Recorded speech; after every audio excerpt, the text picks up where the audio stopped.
Informed Sources is made possible by the members of 13. Welcome to Informed Sources, a weekly roundtable representing diverse perspectives on local issues. We look at some of the week's top stories and some that deserve more attention. I'm Andy Hum. I'm Yatrice Lead. I'm Betty Lou Ebron, sitting in this week for Juan Gonzalez, who is away on assignment. I'm Eric Brandel. In tonight's extended interview segment, our guest is Nobel laureate Elie Wiesel. He's here to share his vision and his views on the anatomy of hate. Where and under what conditions do the seeds of hate find fertile soil? This is the central question that drives the life work of our guest tonight, Nobel laureate Elie Wiesel. We'll talk in a moment about the Holocaust documentary coming up at 9, Lodz Ghetto, a horrifying story that takes us back 50 years. But first, Elie Wiesel, let's talk about the climate today. Professor Wiesel, on campuses, there have been newspapers contacted and presented with advertisements. These advertisements, by so-called Holocaust revisionists, assert, in fact, that the Holocaust didn't even take place. Some have likened this to advertisements that might assert that blacks were never slaves in America. Some campus newspapers chose to publish these ads. Others didn't. Some said we ought to publish them in order to refute them, and raised First Amendment issues. How do you feel the phenomenon of denial of this historical reality, should be dealt with by young people? Some people are mentally deranged, others are morally deranged. And these people belong to the second category. They are morally perturbed people. And never in my life will I accept to dignify them with a debate. Now, I read some of the articles pro and con. I am for the First Amendment. But you know, in some countries in Europe, it is illegal. It's a misdemeanor or a crime to write and to say publicly that the tragedy did not occur. Here, because of the First Amendment, everything is permitted. However, if I were an editor of a student newspaper, I would say to myself, why should I offer them a forum? They want to write about it, let them. But why my paper? So I would rather say no. These people do not have the right to insult, to offend, to humiliate survivors and children of survivors, to whom some memories are still burning wounds. Not to speak of destroying history itself. Well, what they are doing is that I don't think they could do that, because I don't think the Holocaust will be forgotten. We have amassed so many documents, so many pictures, I mean photographs, and the evidence from all sides is there to remain for all time to come. However, it is the cheapening, the trivialization, and the inhumanity today which they demonstrate in telling children of survivors and their parents, look, your parents didn't suffer. They told lies. Now, why should I, if I were a child of survivors, why should I accept that, to say that my parents lied to me? Elie, this question's a little bit tacky, I feel. It's very blunt, but it's something I'm very curious about. I feel it's very well documented, as you said, everything that happened to the Jews during the war. But there are also a lot of other terrible things happening today. For example, during the war, there was a boatload of Jews who were turned away down in Florida. And today you have the Haitians who are trying to come here, the boat turned away. I do feel there's more empathy maybe for the Jewish community than the black community. I may be wrong. What I'd really like to know is, do you think that there's more discrimination against Jews than other groups, or is it simply that Jews articulate the problem better? One, I believe one should never compare anything to that tragedy. But I may use it as a reference. If I do use it as a reference point, then I would say that anyone who hears about it, who studies it, will become more sensitive to other people. Now, I, for instance, have written and signed petitions and sent letters in order to allow the Haitian refugees to remain here. Even during the sanctuary movement, I was for the sanctuary movement, because I believe that even those refugees who came here because of economic reasons deserve to be here because we are a generous country, a hospitable nation. We should accept people simply if they need to find a home. A parent who cannot feed his sons, a mother who cannot feed her children, their human rights are violated, and therefore I would accept them. However, you must understand that during those years, the Jewish people were alone, so terribly alone. No other people has ever been as alone as that people has been, abandoned by friends, allies, and perhaps by God himself. So therefore we are more sensitive to it, because it happened to an entire people, and we almost lost the war. In Europe, surely we did, because we lost 6 million men, women, and children. However, I would never say that because of that we should not think of other tragedies. There are tragedies, and we must try to alleviate them, but we should never compare them. Historians who have studied the subject, such as Cheikh Anta Diop and W.E.B. Du Bois, have estimated that the African Holocaust had claimed as many as between 60 million and 100 million lives over the course of the centuries that it occurred. Inasmuch as this African Holocaust and slave trade were critical to the economic development of many European nations, such as Britain and France and Portugal and Germany and Holland and Spain, is it unreasonable in your view, the demand by African leaders and many African American leaders now, that these countries have a continuing moral and compelling moral obligation to make whole the damage they have done? I don't know. I wouldn't really dare to enter this discussion because it would hurt you. I don't want to hurt anybody. When you speak about the African Holocaust, I have to study it, I think, in a deeper way to accept, if I do accept your analogy, but that there was a tragedy, no doubt, a catastrophe, no doubt, an injustice on a cosmic scale, no doubt. What should be done with it? I don't know about the past. What I do know now is those nations, because they are, after all, sovereign people. Every human being is a sovereign person, irrespective of the color or the ethnic origin or religious creed. And we must help them. That means I do feel that we must help the African nations. Whether it should be related to what happened before or now, I don't know. Not now, I have to think about it.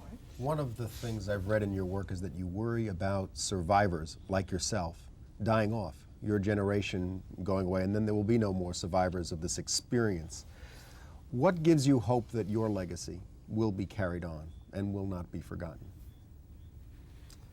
Our children. We have extraordinary children. And I say we, I mean really all the survivors that I know, extraordinary. They became philanthropists in the best sense of the word, in the noblest sense of the word, meaning they love humanity. They could do anything. They had the right to do anything, but they chose to help humankind.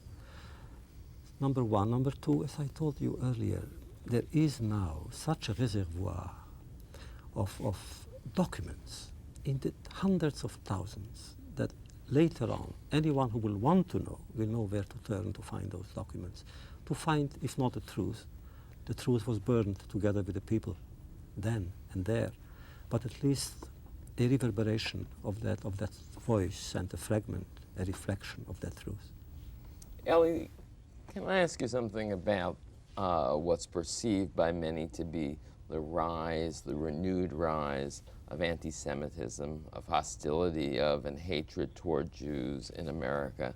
It seems that there was a long, if you will, golden period, maybe end of the Second World War into the mid-70s, where anti-Semitism was very muted. Suddenly, here in 1991 and 1992, we see phenomena ranging from a presidential candidate like Pat Buchanan, another presidential candidate like David Duke, a pogrom in a community like Crown Heights, the first time in the Western world that a Jew was killed because he was a Jew. Where do you think the period of sensitivity came to an end, and what do you think accounts for the willingness anew to engage in anti-Semitism? What emboldens a Pat Buchanan? Bill Buckley thinks that 10 years ago Pat Buchanan wouldn't have said these things, that something changed. What changed? until maybe 10 years ago or 15 years ago, we were shielded by the memory of the tragedy. An anti-Semite didn't dare saying what he or she thought about the Jews because she or she didn't want to be on the same side, the same camp with an Eichmann. And it was clear then that anti-Semitism led to Auschwitz. That is the logical conclusion. Then, unfortunately, I don't know how even to explain it, the tragedy has become a subject for trivialization. And the moment that happened, the shield was gone. The moment you can say that whatever you want to say about it, you may say because of who knows what, of commercial reasons or psychological reasons. It's a matter of for psychiatrists and politicians. The moment it became a vehicle to be used for any purpose, then the effect was gone and the shield is therefore no longer here. And Israel. Israel, I think, has been for my people, for your people, for our people, a central point in our life, a central source of consolation and perhaps of hope in the life of my generation and yours. Then Israel, because of the political or geopolitical situation in the Middle East, has provoked anger in some quarters. And that anger, the moment it was turned against, after all, 3 million Jews in Israel, why 3 million then? Why not the others as well? So first of all, they attacked Israel. And then they attack those who love Israel and those who are friends of those who love of Israel. The limits were gone. The frontiers were abolished. Is there a common bond, you think, between, and I would like to know what you think of it, how you define that, between people such as yourself who have come out of an awful experience that is psychologically marking and almost permanent in your life, and people, say, within the Native American community here who contest exactly the same thing has been done to them. African Americans who say in this country, Frederick Douglass had written that he estimated as many as 10 million Africans in America were killed during the course of slavery.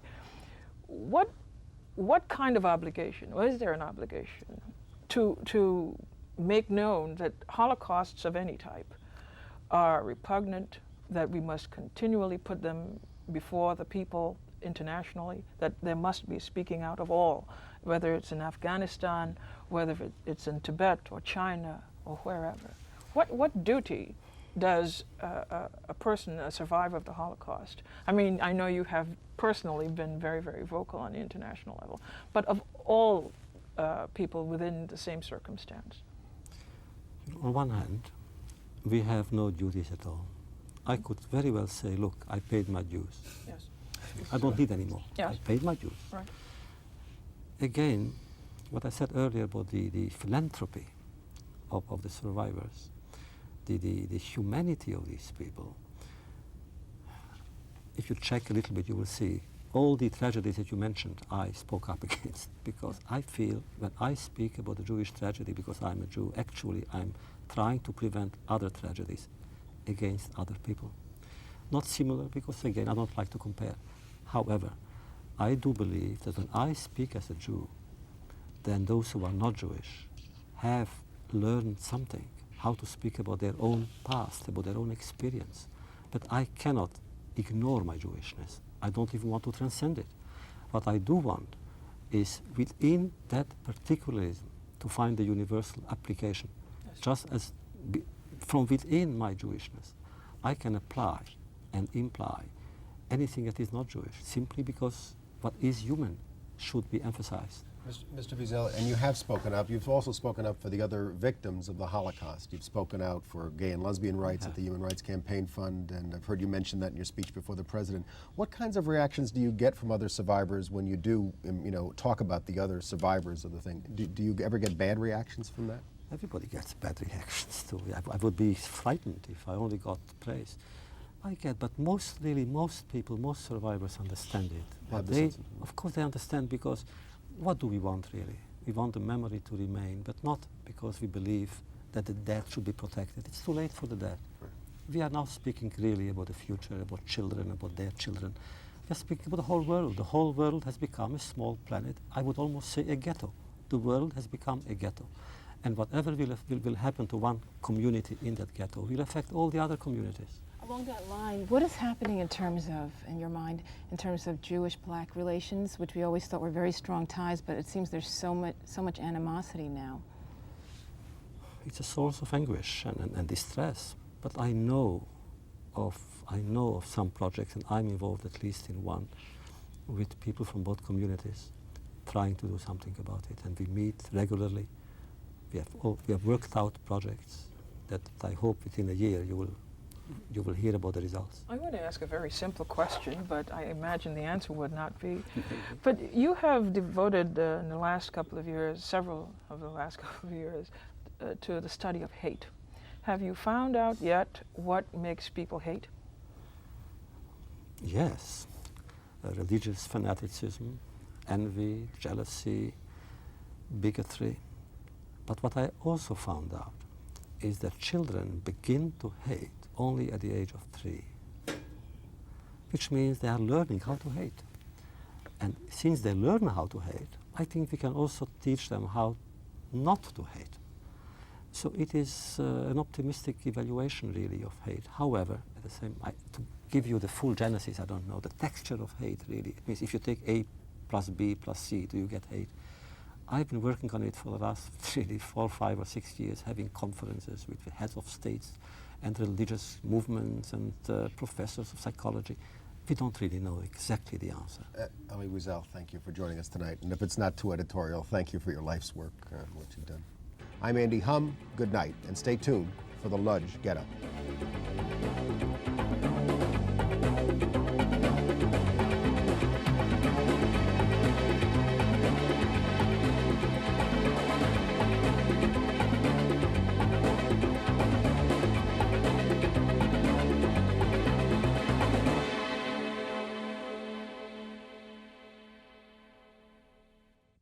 Informed Sources was made possible by the members of 13.